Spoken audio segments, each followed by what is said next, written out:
अस्सलामुअलैकुम नाजरीन, आप देख रहे हैं प्रोग्राम अवाम की बात और मैं हूं आपका होस्ट राना अब्दुर्रहमान। आज वफाकी हुकूमत तहरीक इंसाफ का दूसरा वफाकी बजट वफाकी वजीर हम्माद अजहर साहब ने वजीर आज़म की मौजूदगी में 71 अरब 37 अरब रुपए का पेश किया और मुख्तस कर दिया गया है। नाज़रीन, आज हमारे गुफ्तगू का जो टॉपिक है हमारा वो कमीशन जो मौजूदा हुकूमत या साबका हुकूमतें बनाती रही उस हवाले से है और कुछ हमारा महंगाई के हवाले से भी आज हम गुफ्तगू करेंगे, क्योंकि आज के जो हमारे ख़ास मेहमान हैं फ़हीम सिद्दीकी साहब किसी तारुफ के मोहताज नहीं हैं, तजिया निगार भी हैं और सीनियर वकील भी हैं और हमारे रिपोर्टर इसरार सैफ़ी भी मार्केट में मौजूद हैं। उनसे भी हम जानेंगे कि इस टाइम मार्केट की क्या पोजीशन है। नाज़रीन, कमीशन बनाए जाते हैं, वो तैयारा हादसे का हो, रेलवे के अंदर हादसात हो या आटे के हवाले से, चीनी के हवाले से या उसके अबव कोई भी हमारे पाकिस्तान में मसला होता है, सबसे पहले कमीशन बनता है और वो अवाम को ऐसे दिखाया जाता है कि जब इस कमीशन का फैसला आएगा तो अवाम को बिल्कुल साफ नजर आएगा कि इस मामले में जो लोग मुलविस थे उनको सामने लाया जाएगा, उनको सजा दी जाएगी। अगर वाक़े की बात करें सानिया साहिवाल का, वो भी हमारे सामने है। अगर हम बात करें मॉडल टाउन की, वो भी हमारे सामने है। जो साबका हुकूमतों में हुआ वो भी हमारे सामने वाक़यात हैं। फिर अगर हम बात करें बिलखुसूस चीनी के हवाले से, वज़ीर आज़म इमरान खान साहब ने बड़ा एक्शन लिया आटे के हवाले से, चीनी के हवाले से, और फिर आज असम्बली में भी नारे लगाए गए अपोजिशन की तरफ से, चीनी चोर, आटा चोर, मुख्तलिफ नारे लगाए गए। हुकूमत अपना बजट भी पेश करती रही, पर मगर जब वजीर आज़म इमरान खान साहब ने एक्शन लिया चीनी के हवाले से, उनके कुछ वज़ारा भी उसमें शामिल थे जिनका उन्होंने नाम लिया। बिलखुसूस जहांगीर तरीन की बात करें हम, और उसके अंदर मुस्लिम लीग नून के भी कुछ लोगों का नाम आया, उसके अलावा भी कई लोगों के नाम आए। पर मगर जब कमीशन बना, लोग सामने आ गए। फिर क्या वजह है कि चीनी के रेट कम ना हो सके बल्कि आटे का बुरान आया, आटे के बुरान इसका कमीशन बनाया गया। अब पेट्रोल का बुरान आ गया। अब जब पेट्रोल का कमीशन बनाया गया तो अल्लाह ही ना करे किस चीज़ का बुरान आएगा। नाजरीन, क्योंकि चीनी के ऊपर आपने वज़ीर आज़म इमरान खान साहब ने एक्शन लिया था, हमारे नुमाइंदे इस टाइम मार्केट में मौजूद हैं, क्योंकि सुप्रीम कोर्ट में आज चीनी एसोसिएशन, शुगर एसोसिएशन की तरफ से एक खत दिया गया है, तहरीरी बताया गया है कि चीफ जस्टिस साहब, हम जो हैं 70 रुपए किलो चीनी फरोख्त कर रहे हैं। तो जानते हैं, मार्केट में मौजूद हैं, कराची की सबसे बड़ी मार्केट है, हमारे इसरार सैफी वहाँ मौजूद है, रिपोर्टर, जानते हैं इस टाइम मार्केट की क्या पोजीशन है। जी इसरार, मुझे ये बताइएगा कि आप मार्केट में मौजूद हैं, क्या रेट चल रहा है चीनी का, और दूसरा जो दुकानदार हैं उनका क्या मौकिफ है? जी राना, मैं इस वक्त मौजूद हूँ कराची की सबसे बड़ी होलसेल मार्केट जोड़िया बाज़ार के अंदर। या अशिया खुर्दोनोश की सारी चीज़ें जो है होलसेल रेट पर मिलती हैं। आए हम चीनी के रेट जानते हैं कि यहाँ चीनी किस रेट पर मौजूद है। चीनी के रेट होलसेल में इस टाइम पे 77 रुपये, हम लोग 80 रुपीज़ में, यानी कि 80 रुपये में वो कर रहे हैं, सेल कर रहे हैं। सुप्रीम कोर्ट के तो आर्डर जो है वो 70 रुपये के हैं और आप लोग 80 रुपये, ये वजह क्या है 80 रुपये बेचने? भाई सुप्रीम कोर्ट के आर्डर हैं, सही, आपका वो सारा आंखों पर है, मगर इनको बोलें कि एक दफ़ा मार्केट में जो चीनी वाले हैं इन पे विजिट करें, क्या है क्या नहीं है, क्या रेट चल रहा है। 77 रुपये 20 पैसे, 77 रुपये 40 पैसे हमें रेट मिल रहा है, तो हम क्या दाम बेचेंगे? हम तो 2 रुपये रख के बेच रहे हैं।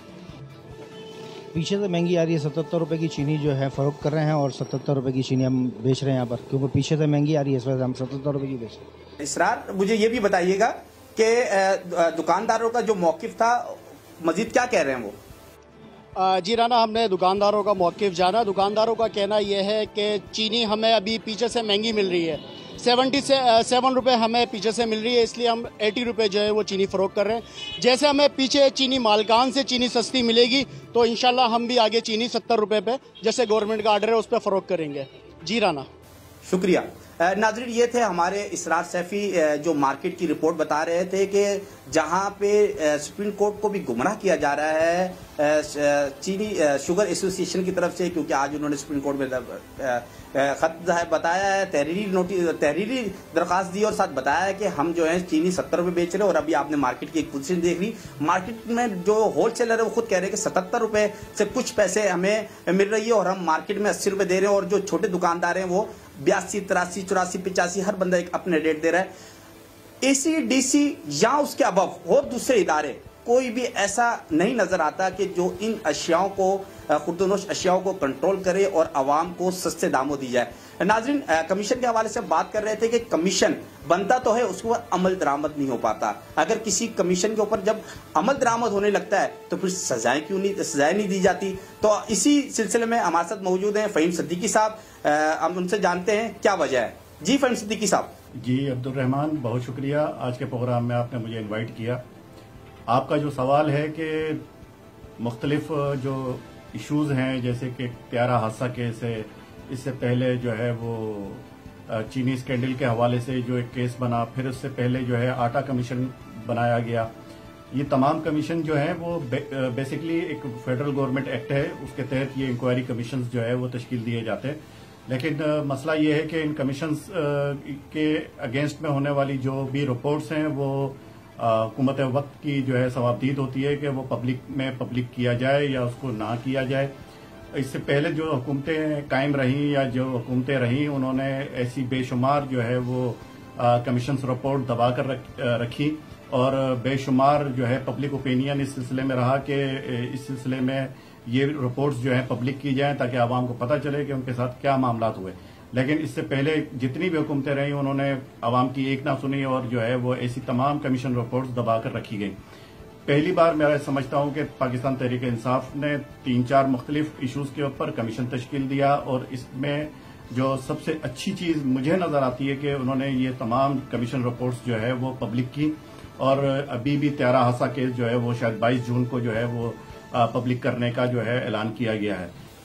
नहीं, आपने बड़ी अच्छी बात कही फ़हीम सिद्दीकी साहब कि तहरीक इंसाफ ने कुछ रिपोर्ट्स जो हैं मंजर आम पे आई हैं। अभी जो कराची के अंदर हादसा हुआ है एयरलाइंस का, उसकी भी अभी रिपोर्ट आने वाली है। ठीक है, आपकी बात सही है कि वजीर आजम साहब और तहरीक इंसाफ की हुकूमत इसमें सिंसियर नजर आती है कि वो रिपोर्ट्स तो सामने आ रही हैं। तो ये रिपोर्ट्स तो सामने आ रही हैं, तो इनको सजाएं कौन देगा? क्योंकि रिपोर्टों में नाम तो आ जाता है लोगों का, फिर उनके लिए सजाएं जब मुख्तस की जाती हैं तो सजाएं क्यों नहीं दे पाते उनको?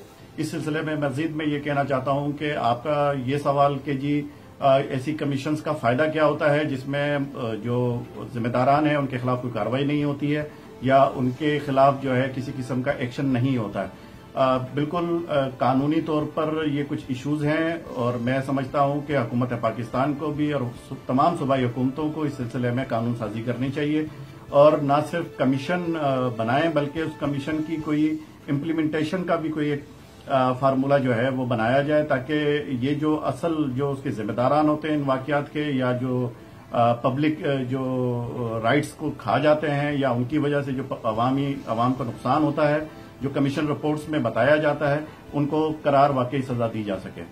बहुत शुक्रिया, फ़हीम सिद्दीकी साहब हमारे साथ मौजूद थे।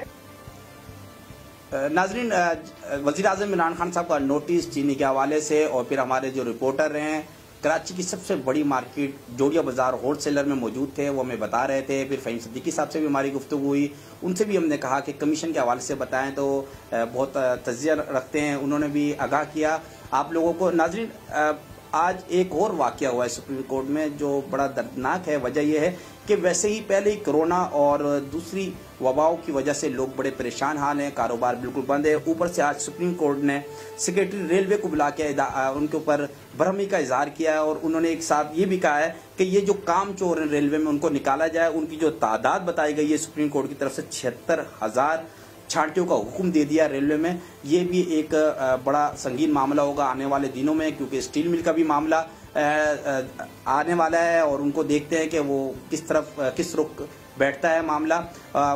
वजीर आज़म साहब ने आज बजट भी पेश कर दिया। तज्जिया निगार यही कहते हैं कि इस टाइम ये बजट का टाइम नहीं था, क्योंकि वैसे ही मार्केटें 3 से 4 महीने हो गए हैं, मार्केटें बंद पड़ी हैं, कारोबार बंद है, एक्सपोर्ट इंपोर्ट बंद है, तो ये कैसा बजट है?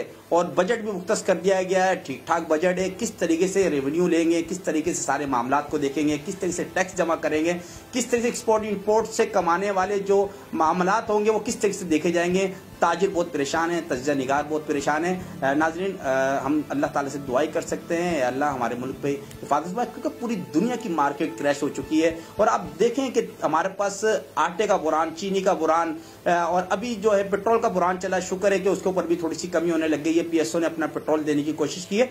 नाजरीन, हमारा काम था आला हुकाम तक ये बात पहुंचाना कि खुदारा इन मामलात को आप देखें, क्योंकि के इलेक्ट्रिक ने कराची के अंदर जो जुल्म सितम किया हुआ है, मैं आपको एक छोटा सा दिखाता हूं। एक हमारे दोस्त हैं, उन्होंने हमें बिल भेजा है। नाजरीन, बिल है 43,103 रुपए का और बिल आया है उनका, और उन्होंने हमें भेजा है और उन्होंने कहा है खुदारा आपके इलेक्ट्रिक से कहें और बिलखुसूस वज़ीर आज़म साहब से कहें जो आपने 200 से अबव सब्सिडी रखी है और जिसके अंदर आपने के इलेक्ट्रिक को भी दिया है, तो के इलेक्ट्रिक को जब सब्सिडी दे रहे हैं तो आप ये भी कोशिश करें कि आवाम को भी उसमें से रिलीफ दें। 43,000 का बिल है। जब वो वहां गए तो उन्होंने कहा कि भाई हमारा ये बिल आपने 43,000 रुपए का भेज दिया है, हमने तो पिछले 2 महीने का भी बिल भरे हैं। तो वो कह रहे हैं आपके बिल नहीं भरे। फिर उन्होंने बिल जब देखे कि हाँ यार वाकई इनके बिल भर चुके हैं, 300 बंदों की लाइन लगी हुई थी, फिर उन्होंने 17,000 रुपए का बिल बना के दिया है। यानी कि आवाम को बेवकूफ बनाया जा रहा है। आवाम के जो बिल आ रहे हैं वो भी अबव दिए जा रहे हैं। जो भर दे जो वहां धक्के खाना चाहे वहां धक्के खा दे। वज़ीर आज़म साहब, खुदारा आप बिलखुसूस कराची की आवाम के हवाले से आवाम को देखें। बहुत से मसाइल हैं कि इलेक्ट्रिक के हो गए और नाम क्या यहाँ पे बेरोजगारी के मसाइल हो गए, रोज़गार उजरत कमाने वाले लोग। वाहिद कराची शहर ऐसा शहर है, पूरे पाकिस्तान से लोग यहाँ आते हैं रोज़गार कमाने के लिए। तो इनके ऊपर एक रहम करम करें और इनके मामलात को देखें, गरीब का साथ देने की कोशिश करें। जहाँ तक हो सकता है गरीब के साथ खड़े हों, क्योंकि वैसे ही लोग बहुत परेशान हैं। नाज़रीन, इसी के साथ फिर दोबारा नेक्स्ट फ्राइडे को इंशाअल्लाह ताला किसी नए टॉपिक के साथ आपसे गुफ्तगू करेंगे। इजाज़त दीजिए अपने मेज़बान राना अब्दुर्रहमान को। अस्सलाम वालेकुम।